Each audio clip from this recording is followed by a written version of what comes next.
Hola, muy buenas tardes. Nosotros somos Yadira, Dulce y Nayeli, lo cual le vamos a presentar el tema del árbol de Porfirio. El árbol de Porfirio es un diagrama creado por el pensador filosófico del mismo nombre en el siglo III.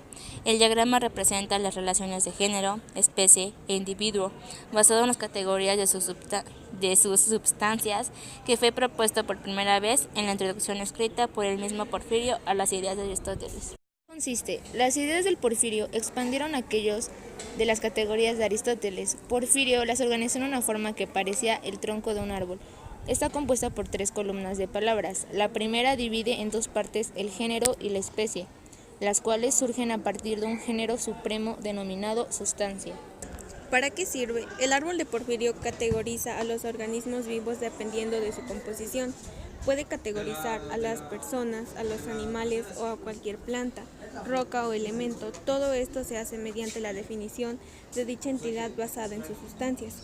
En pocas palabras, el árbol de Porfirio sirve para identificar visualmente la composición de sustancias y objetos sin depender de un complejo sistema escrito. Ejemplo sería el básico. El ejemplo más sencillo para explicar el árbol de Porfirio es la definición común de cualquier objeto o animal.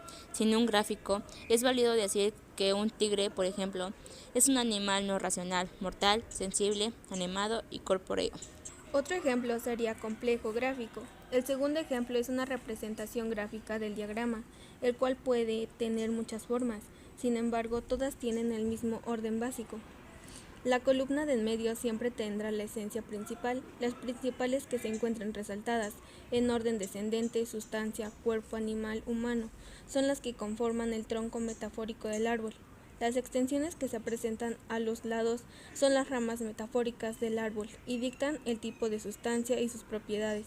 Dependiendo de las propiedades, la sustancia va teniendo cada vez una definición más compleja.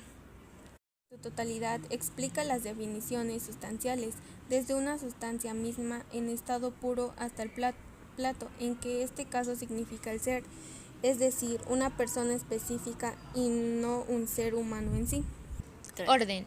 En la parte superior del diagrama se muestra como gen principal a la sustancia, aunque filosóficamente se podría inferir que existe algo superior a la sustancia.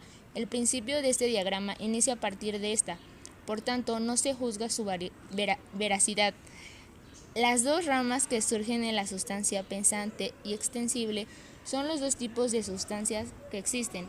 Este diagrama no da un nombre al tipo de sustancia pensante, pero se sobreentiende que es la mente. Por otro lado, el extensible viene siendo el cuerpo. El orden dicta como división de la sustancia y esto se le da a cada uno un cierto nivel de coherencia. Una vez que se divide el cuerpo, este es tratado como la sustancia principal y por tanto, de esta parte 2 ramas que vienen siendo sus diferencias. Nuevamente, la rama ubica en el lado izquierdo, que en el caso del cuerpo es inanimado, no tiene una definición de sustancia. La derecha, que es la animada, viene siendo el animal. El humano y las especies. Existe una razón en particular por la cual el último gen, Plato, no está delineado, a diferencia de los anteriores. Plato es una persona en específico y no una especie. El resto de las palabras que conforman el tronco del diagrama son todas especies en particular. Más allá del humano, no se toma en cuenta ninguna especie, sino simplemente un tipo de humano. Las 2 subdivisiones que presenta las ramas, esto y aquello, son las diferencias de los humanos, que sirven para identificar a cada miembro de la especie en particular. En conclusión, el Tratado de los 5 voces estudia las 5 maneras en que el predicado de un juicio puede ser enunciado de un sujeto: género, especie, diferencia específica, propia y accidente, y sirve como una introducción a las categorías de Aristóteles. El árbol del Porfirio también es similar a un diagrama de flujo. Bueno, esto sería todo y si les gustó no olviden suscribirse y darle like.